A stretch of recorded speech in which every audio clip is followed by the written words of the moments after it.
my name is Carly Keating, and I will be doing my project on Althusser's ideology and ideological state apparatus.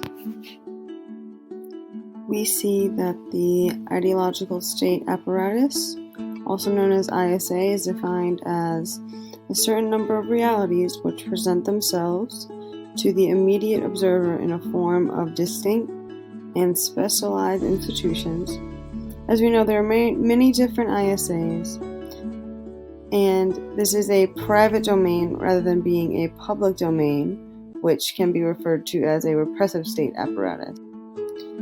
Now, we must not confuse ideological state apparatus with repressive state apparatus. And we must remember what the Marxist theory also has to say, with the state apparatus containing the government, the army, prisons, etc., and suggesting that repressive means that the state apparatus in question functions by violence. As we can see, there are many differences between ISAs and RSAs, but one main difference would be that there is one RSA and there can be many or plural of ISAs. These ISAs being religious ISA, educational, legal, political, and family related. Going off of Marxist, Gramsci says, the distinction between the public and the private is a distinction internal to bourgeoisie law, and valid in the subordinate domains in which bourgeoisie law exerts its authority.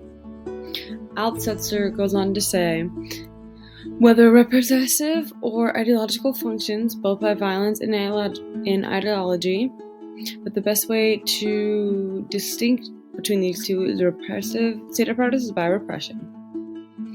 As we know, representative state apparatus functions by violence, where ideological state apparatus functions by ideology, and ISA is unified by subscribing to common ideology in the service of the ruling class, and the ruling class must maintain a degree of control over the ISAs, but it is much harder for the ruling class to take control over the multiple and relatively autonomous ISAs. Ideological state apparatus may be not only the stake, but also the site of class struggle, and often of bitter forms of class struggle.